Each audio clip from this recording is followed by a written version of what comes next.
Hello and welcome to this week's YouTube video. What makes a painting seem alive? Why do some artists seem to capture this so easily whilst others don't? In this video, I'm going to break down what I think this is and give you some tips to help you achieve it. As usual, I will be using a painting to help demonstrate what I'm talking about. And this week, I'll share with you my latest commission of Pickle. First of all, let me say this is quite a subjective question and one that I think could easily elicit hundreds of different but equally valid answers. But this is my take on it.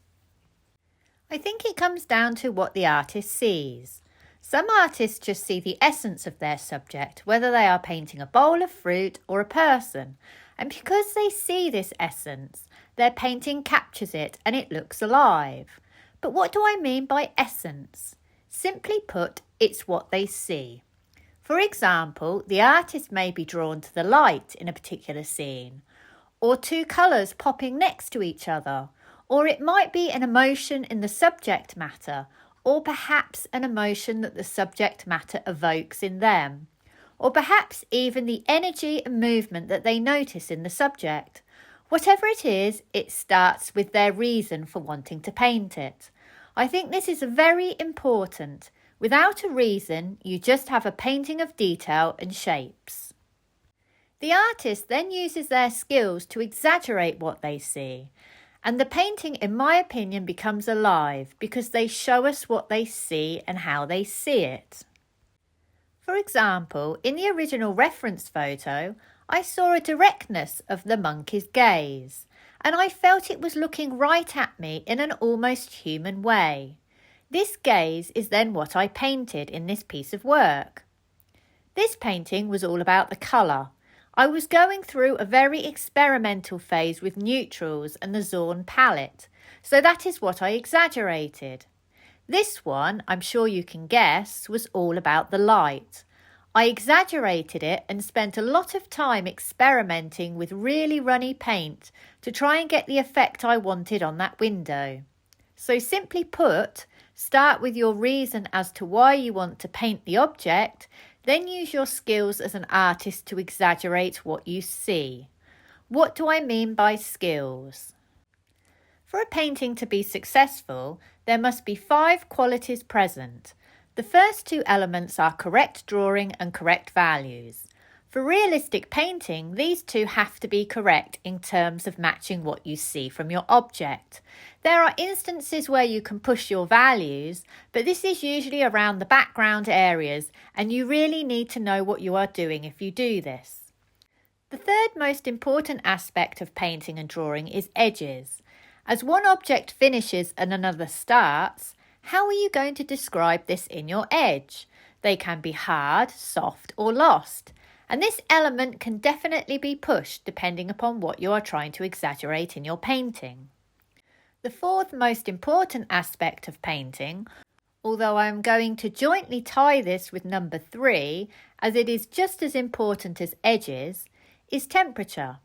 You must accurately describe the temperature of what you are seeing. Is it warm or is it cool? Remember, red is the warmest colour on the colour wheel, blue is our coolest. As the colours move away from red, they get cooler. Everything is in relation to what is next to it. So yellow is a warm colour, but not as warm as red.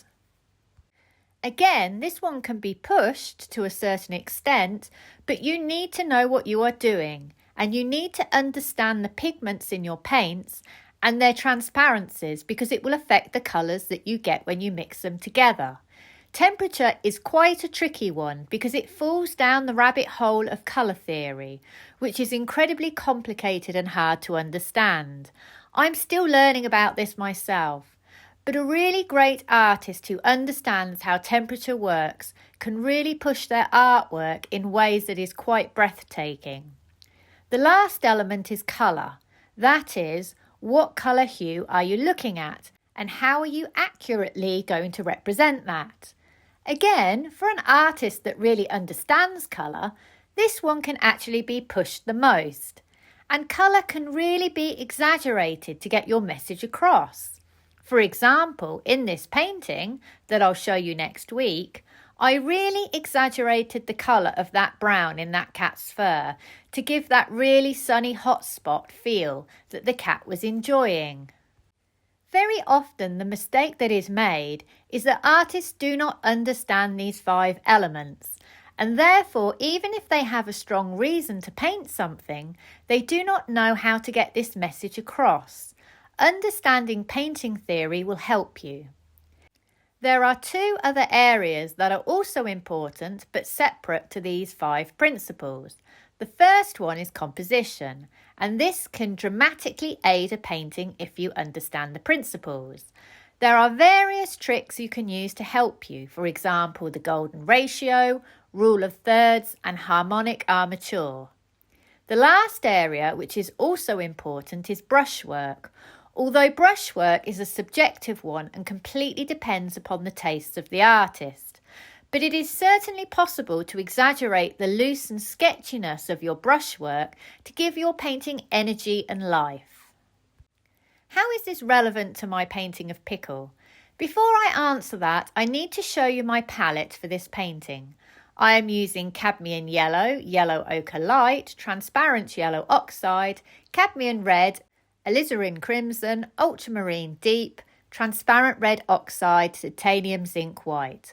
I've also mixed up a few other colours, a red black, a purple black, a red orange, a green black and a green. Top line are my warm colours, bottom line are my cool colours. I will be referring back to this palette as I talk about my colour choices for Pickle. So what did I see when I looked at my reference photo of Pickle? It was the colour and temperature which I exaggerated.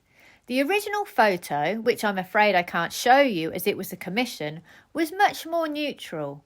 Pickle also was more of a brown, but I pushed the colour of the background from a warmer neutral to a cooler blue-purple.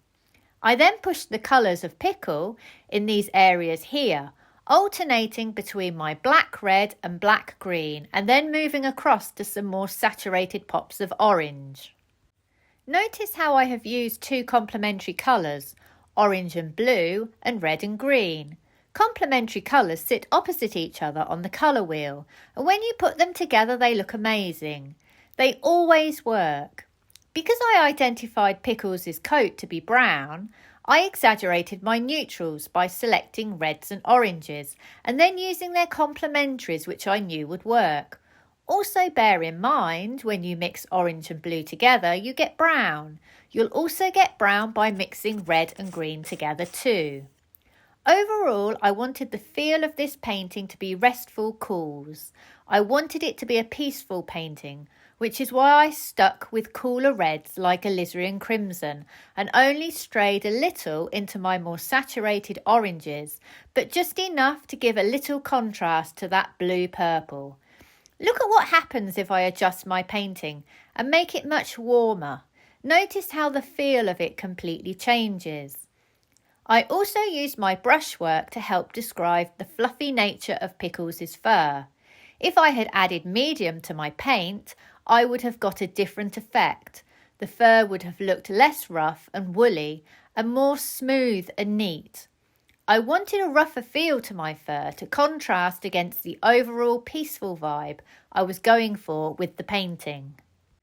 I am not saying how I saw my reference photo was correct, it's just how I interpreted it. Another artist may have seen something completely different and exaggerated a different aspect of it. There is no right or wrong, but the most important thing is that you identify what you see and then decide how you are going to use your skills to exaggerate this. There are lots of videos on my channel that go into the topic of drawing value, edges, temperature and colour in more detail. So if you feel you want to learn a bit more about these things, check out my channel if you have time. I hope you have enjoyed today's video and found it useful. Please like and subscribe if you can, and check out my website sarahhallidayart.com, where you will find examples of my work and also details of online classes that I run. Thank you for watching and see you for the next one.